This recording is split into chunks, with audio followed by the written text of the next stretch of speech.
എന്റെ ദൈവമേ ബേബി, ഞാൻ പറയുന്നത് കേക്ക്. ഇവൾ പൃഥ്വി, ഞാൻ പറയുന്നത് കേക്ക്. ബേബി, അവൾ എന്തായാലും പോയി. പക്ഷെ നീ ഇവിടെ നിൽക്ക്. നീ എന്റെ കുറച്ച് ചോദ്യങ്ങൾക്ക് മറുപടി വിടാനല്ലേ പറഞ്ഞേ? നീ ഒന്ന് പോയേ. അവളെന്റെ ബേബിയാണ്. Don't stop me, okay? Baby, ബേബിയുടെ പൊന്നോട് വിളിക്കുന്നത്. ബേബി നിൽക്ക്. Listen to me. ഒരു മിനിറ്റ്, ഒരു അവസരം താന്നി എനിക്ക്. ഞാൻ നിന്നോട് എല്ലാം പറയാം, മനസ്സിലായോ? എനിക്കൊന്നും അറിയണ്ട. നിന്റെ പുതിയ ഐറ്റത്തിന് പറഞ്ഞു. എനിക്ക് വേണ്ട പൃഥ്വിയെ. നീ ഉണ്ടല്ലോ, നിന്റെ ബോയ് ഫ്രണ്ടിനെ നിന്റെ അടുത്ത് തന്നെ വെച്ചാ മതി. You bloody. ഈ ചതിനെ നീ തന്നെ വെച്ചോ. നിനക്ക് നന്നായി ചേരുന്നുണ്ട്. താടകയെ പോലെയുള്ള നീ ആരടി? ഇവളൊക്കെ എവിടെ നിന്റെ മുഖം കണ്ടിട്ടുണ്ടോ? നീ ആടി താടക. ആർക്കറിയാം?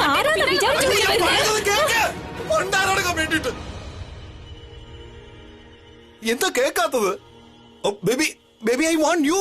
വാട്ട്?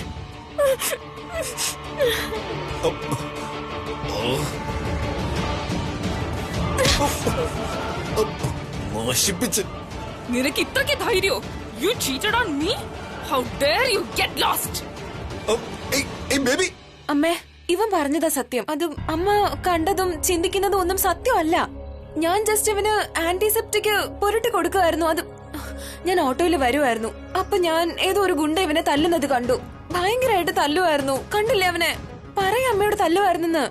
പിന്നെ ഇവൻ ചേച്ചിക്ക് വേണ്ടി ഒരു പേഴ്സ് വാങ്ങിച്ചിട്ടുണ്ടായിരുന്നു. അതും കള്ളൻ എടുത്തോണ്ട് പോയി. എന്നിട്ട് ഇവനെ ഭയങ്കരമായിട്ട് അടിച്ചു. അതുകൊണ്ട് ഞാൻ ഇവനെ ഇങ്ങ് കൊണ്ടുവന്നു. ഞാൻ കുറച്ച് ആന്റിസെപ്റ്റിക് ഒക്കെ തേക്കാൻ വേണ്ടിട്ടാ. പക്ഷെ കുഞ്ഞു പിള്ളേരെ പോലെ കരയുമായിരുന്നു അവൻ. കുഞ്ഞു പിള്ളേരെ പോലെ കരഞ്ഞോണ്ട് ഞാനും കുഞ്ഞു പിള്ളേരെ ആശ്വസിപ്പിക്കുന്ന അമ്മയ്ക്ക് മനസ്സിലാവുന്നില്ലേ? സമീർ, എനിക്ക് തോന്നുന്നത് നീ ഡോക്ടറിന്റെ അടുത്ത് പോണോന്നാ മോനെ. ഡോക്ടർ നിന്റെ മുറിവും കെട്ടിത്തരും, മരുന്നും തരും. അല്ലാതെ സൃഷ്ടി ഡോക്ടറൊന്നല്ലല്ലോ. ശരി ശരി സാറിലാണ്ടി.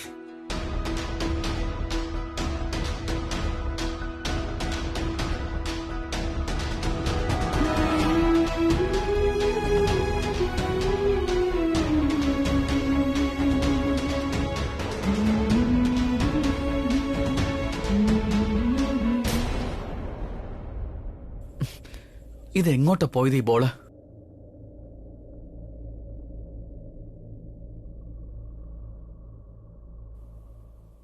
ഫ്രീസ്!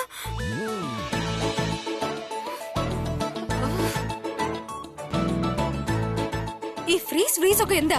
ഈ കുട്ടികളുടെ ഗെയിം ഒക്കെ നീ എപ്പോഴാ കളിക്കാൻ തുടങ്ങിയ? അതെ, ഇപ്പൊ തന്നെ. ഞാൻ അതിന് കുട്ടിയല്ല, അതുകൊണ്ട് എനിക്ക് കളിക്കാൻ വേണ്ട.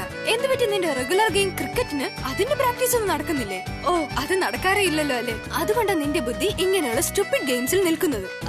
And I am not talking about the game of love.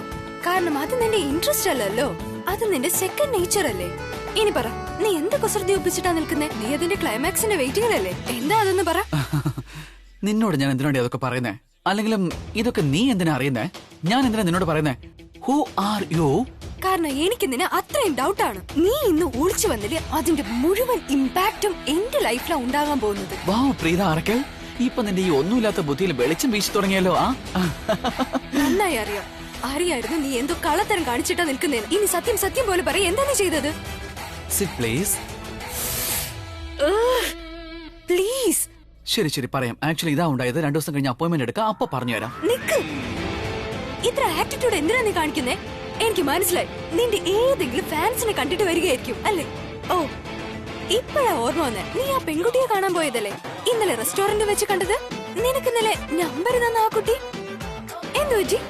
Number wrong number എന്തേലും ആണോ? I am the Kiran Nambiar. എന്റെ റോങ് നമ്പർ പോലും റൈറ്റ് നമ്പറായി മാറുമ്പടേ.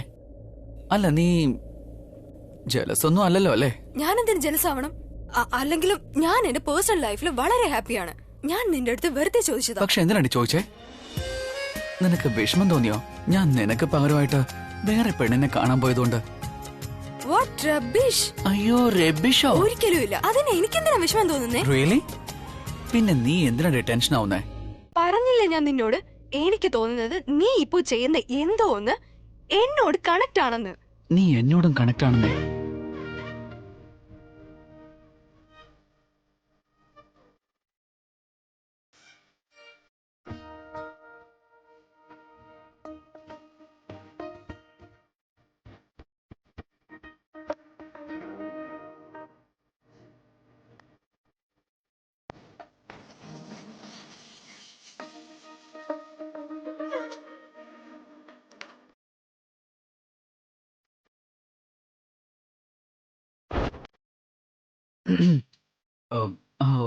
അത് ആക്ച്വലി ഞാൻ ഒരു പെണ്ണിനെയും കാണാൻ പോയാലോ അവിടെ ഒരു ജോലി ഉണ്ടായിരുന്നു.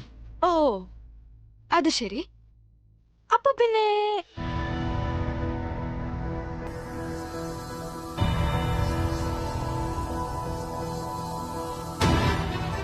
എന്തൊരു വലിയ നുണയനാ നീ. 1 നമ്പർ ലയറാണ്. നുണയെ പറയുന്ന സത്യം ചെയ്തിട്ടുണ്ടോ? ഇപ്പൊ അതിനു വേണ്ടി എന്തടി ഉണ്ടായേ? നുണേനോ? ഞാൻ സത്യമല്ലേ പറഞ്ഞത്? കാരണം നീ ഇന്ന് കാണാൻ പോയ പെണ്ണില്ലേ, അവളെ ഞാൻ ഇവിടെ ഇപ്പോ കണ്ടു. അവളെന്താ ഇത്ര അപ്സെറ്റ് ആയിരിക്കുന്നേ? പാവം കരയുന്നുണ്ടല്ലോ. ഇതൊക്കെ നീ കാരണമല്ലേ ഉണ്ടായത്? പറയും, എന്താ നീ ഇവളോട് ചെയ്തത്? എന്താ? Excuse me. You are looking for somebody? Can I help you? അത് എന്തുപറ്റി? ഞാൻ കിരണിനെ കാണാനാ വന്നത്. ഞാൻ ഈ പറയുന്ന കിരണിന്റെ ഏട്ടനാണ്. എന്താ കാര്യം എന്നോട് പറയാ. റോഹിത് ചേട്ടാ, അവള് എന്നെ കാണാൻ വന്നിയാ? ഹായ്. അല്ല, നീ എന്താ ഇവിടെ? അവനുണ്ടല്ലോ. ഒരു മിനിറ്റ് നോക്ക്, ഇവിടുന്ന് സംസാരിക്കണ്ട. വാ, നമുക്ക് എന്റെ ബെഡ്റൂമിലേക്ക് പോവാം. വാ. ഒരു മിനിറ്റ്. എക്സ്ക്യൂസ് മീ, നീ വന്നേ. ആരാടാ ഇത്? നീ എന്തിനാ അവളെ ബെഡ്റൂമിലേക്ക് വിളിക്കുന്നേ? നമ്മുടെ വീട്ടിൽ വേറെ സ്ഥലമൊന്നും ഇല്ലേ സംസാരിക്കാനായിട്ട്? കറക്റ്റ്. ഒരു കാര്യം ചെയ്യ, നീ എന്റെ കൂടെ അങ്ങോട്ടേക്ക് വാ, അവിടെ ഇരുന്ന് സംസാരിക്കാം. കരയല്ലേ ബേബി, കരയല്ലേ? വാ വാ, നീ എന്തിനാ കരയുന്നേ? ബേബിയാ?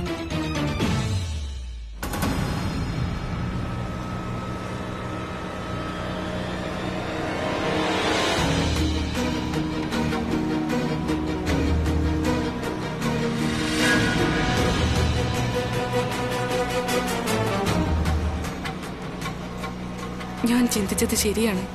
ഈ മുഴുവൻ പ്ലാനും മോനിഷയുടേതാണ്. പിന്നെ ഇന്നലെ എനിക്ക് ഏട്ടൻ്റെ ആ ഇൻഫർമേഷൻ ഞാൻ ഇന്നലെ മുതൽ ചിന്തിക്കുമായിരുന്നു. നിങ്ങളെ അന്ന് അറസ്റ്റ് ചെയ്തപ്പോൾ നിങ്ങൾക്ക് എന്തുകൊണ്ട് തലകറക്കം വന്നത്? എല്ലാം രണ്ടായി കണ്ടത്. ഇൻഫാക്ട് നിങ്ങളുടെ ബോധം എങ്ങനെയാ പോയത്? നിങ്ങൾക്ക് ബാക്കിയെല്ലാം ഓർമ്മയുണ്ട്. മോനിഷയെ ഫോളോ ചെയ്തതും പിന്നെ അവളെ പിടിക്കാൻ ശ്രമിച്ചതും. പക്ഷെ അവിടെ നടന്നത് മാത്രം എന്താ നിങ്ങൾക്ക് ഇങ്ങനെ ഓർമ്മയില്ലാതായി പോയത്? അടി കിട്ടിയോ അത് താനെ വീണതാണോ? അടി കിട്ടിയോ ഇല്ലയോ? ഒരു മിനിറ്റ്. നിങ്ങൾ ഡ്രിങ്ക് വല്ലതും? ഞാൻ മദ്യപിച്ചിട്ടില്ലായിരുന്നു പറഞ്ഞില്ലേ? അതെ. ആരെങ്കിലും നിങ്ങൾക്ക് എന്തെങ്കിലും ഓഫർ ചെയ്തിരുന്നോ? അറിയാത്ത ആരെങ്കിലും അങ്ങനെ എന്തെങ്കിലും പറയൂ. എന്തെങ്കിലും? ആക്ച്വലി ഞാൻ മോനിഷയെ ഫോളോ ചെയ്യായിരുന്നു. അപ്പോ എന്റെ പിന്നിൽ വന്ന് ആരോ പെട്ടെന്ന് ഇടിച്ചു. എന്നിട്ട് എന്തോ കഴുത്തിൽ കുത്തിയതുപോലെ തോന്നി.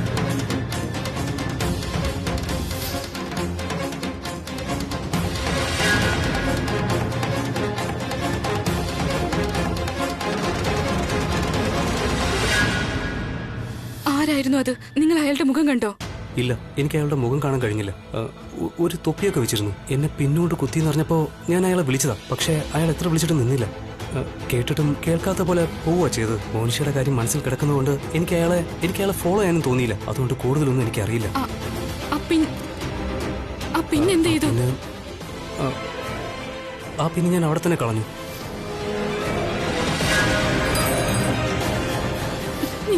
നിങ്ങൾ എന്താ ഈ കാര്യം എന്നോട് നേരത്തെ പറയാതിരുന്നത്? എനിക്കറിയായിരുന്നു ഇത് മോനിഷ തന്നെ ചെയ്തതാണെന്ന്. അവളൊരു സൂത്രക്കാരിയാണ്. അവൾ ആരെയോ ഹയർ ചെയ്തിട്ടുണ്ട് ഇതൊക്കെ ചെയ്യാൻ വേണ്ടി. അയാൾ തന്നെയാണ് നിങ്ങളെ പിന്നോണ്ട് പിന്നീട് മറ്റാരെയോ ആ മുറിയിൽ കൊണ്ടുപോയി ജനാല വഴി തള്ളിയിട്ടു. ഇതെല്ലാം അവളുടെ പണിയാണ്. നമുക്കൊരു കാര്യം ചെയ്യാം. നമുക്ക് എന്തായാലും പോയി പോലീസിന് ഇൻഫോം ചെയ്യാം. കാര്യമില്ല, ഒരുപാട് വൈകിപ്പോയി. നിങ്ങൾ ഈ കാര്യം നേരത്തെ പറഞ്ഞിരുന്നെങ്കിൽ ചിലപ്പോൾ നിങ്ങളുടെ ബ്ലഡ് റിപ്പോർട്ടിൽ നിന്ന് എന്തെങ്കിലും തെളിവ് കിട്ടിയേനെ. പക്ഷെ 24 മണിക്കൂർ കഴിഞ്ഞു. ഇപ്പൊ നമ്മൾ എന്ത് പറഞ്ഞാലും പോലീസ് നമ്മളെ വിശ്വസിക്കാൻ പോകുന്നില്ല. I am sorry. എന്നെ രക്ഷിക്കാൻ വേണ്ടി നീ എന്തൊക്കെയാ പ്രിയ ചെയ്യുന്നത്? അത് പ്ലീസ് അങ്ങനെ പറയല്ലേ. ഇപ്പൊ നമുക്ക് എല്ലാം അറിയാലോ. നമ്മളെല്ലാം ശരിയാക്കും. നിങ്ങൾ ജയിലിന് പുറത്തേക്ക് വരണം. പകരം അവള് ജയിലിനകത്താകണം. ഞാൻ എല്ലാം ശരിയാക്കും. ഞാൻ നിങ്ങളുടെ സ്നേഹവും വിശ്വാസവും തകർക്കാൻ ഒരിക്കലും അനുവദിക്കില്ല.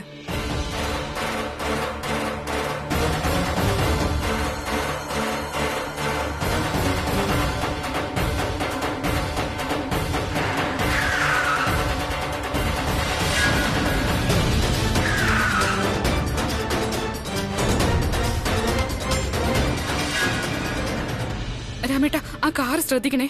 സിഗ്നൽ ഓപ്പൺ ആയാൽ ഉടൻ തന്നെ ആ കാറിന് പിന്നാലെ വിട്ടോ.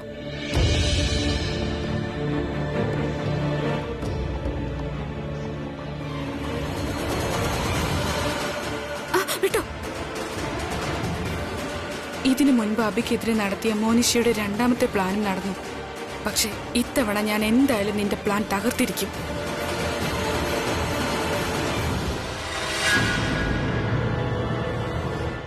അങ്ങനെ ആ മുറിയിൽ എന്താണ് സംഭവിച്ചത്? ആ പെണ്ണിനെ കൊന്നുകളയാനും മാത്രം നിങ്ങൾക്കറിയാമായിരുന്നോ ആ പെണ്ണുമായി അയാൾക്ക് അഫയർ ഉണ്ടായിരുന്നുവെന്ന്?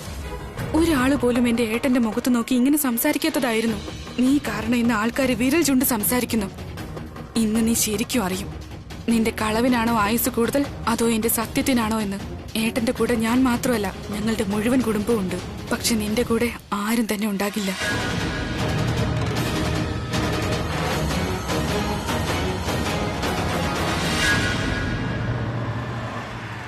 മതി മതി മതി, ഇവിടെ നിർത്തിക്കോ. നമ്മൾ ഇവിടെ ഉണ്ടെന്ന് അവൾ ഒരിക്കലും അറിയരുത്.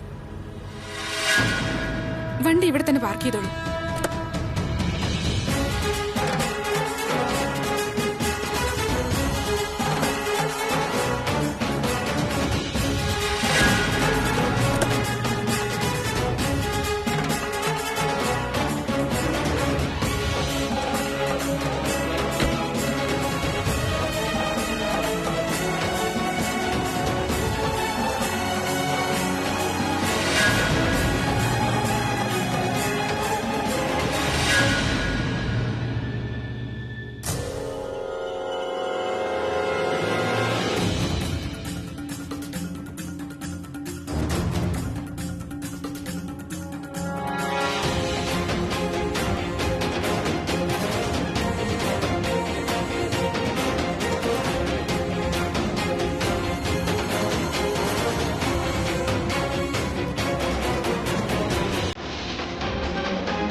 മതി.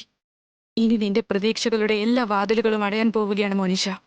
ഇനി ജയിലിന്റെ വാതിലാണ് നിനക്ക് വേണ്ടി കാത്തിരിക്കുന്നത്.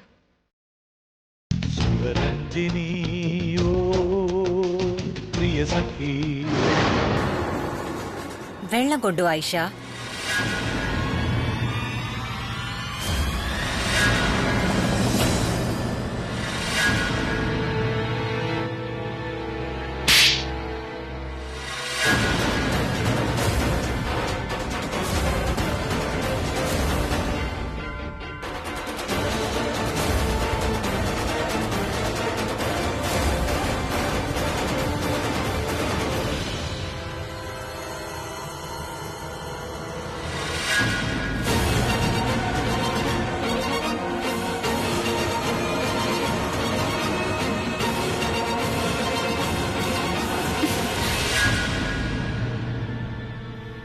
How dare you?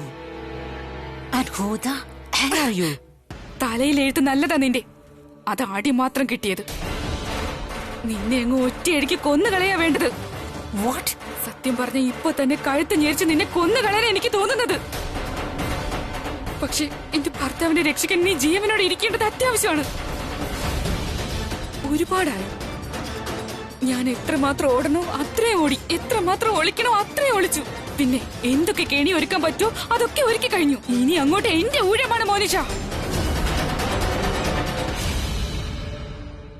മോനിഷ? അതാരാ? I am sorry. ഇത് നിന്റെ പുതിയ ഗെയിമല്ലേ? പുതിയ നാടകമാകുമ്പോൾ പുതിയ ക്യാരക്ടറും ആയിരിക്കുമല്ലോ. ഇന്നാരാ? മിസ്സിസ് മോനിഷ ബാലകൃഷ്ണപിള്ള. പിന്നെ മിസ്സിസ് മോനിഷ മേനോൻ. അതോ ഈ വീട്ടിലെ പുതിയ മുതലാളി അഞ്ജലി കൃഷ്ണയോ? ഏത് പേരിട്ടാ വിളിക്കേണ്ടത് നീ തന്നെ പറയും. What the hell are you talking? എനിക്കൊന്നും മനസ്സിലാവുന്നില്ല. സമ്മതിക്കണം, ഇപ്രാവശ്യം ഫുൾ പ്രൂഫ് പ്ലാനാണ് നീ ഉണ്ടാക്കിയിരിക്കുന്നത്. ഇപ്രാവശ്യം നീ ഏട്ടനെ കൊല്ലാനും ശ്രമിച്ചില്ല. പകരം നീ സ്വയം കൊന്നിട്ട് നീ ഏട്ടനെ നിന്റെ മേഡറിന്റെ പ്ലാനിൽ കൊടുക്കാൻ ശ്രമിച്ചു. പക്ഷെ ഞാൻ നിന്റെ പ്ലാൻ എല്ലാം മനസ്സിലാക്കി മോനിഷ. പ്ലാൻ എല്ലാം നിന്റെ ഈ കള്ള മേഡർ പ്ലാനിനെ പറ്റിയെല്ലാം. വളരെ കഷ്ടപ്പെട്ട് കാണുമല്ലോ ഈ പ്ലാൻ മുഴുവൻ ഉണ്ടാക്കാൻ. പക്ഷെ ഇപ്രാവശ്യം ഞാനും ഒരുങ്ങി തന്നെയാ. ഇപ്രാവശ്യം ഞാൻ നിന്റെ മുഖംമൂടി വലിച്ചൂരുക തന്നെ ചെയ്യും. ഏത് മുഖംമൂടി? ഏത് മുഖംമൂടി? ഏത് മർഡർ? ഏത് പ്ലാൻ? എന്താണ് നിങ്ങൾ പറയുന്നത്? പറഞ്ഞു തരാം, ഞാൻ പറഞ്ഞു തരാം. ഇതും പറഞ്ഞു തരാം നിന്റെ പ്ലാൻ എങ്ങനെ മനസ്സിലായെന്ന്.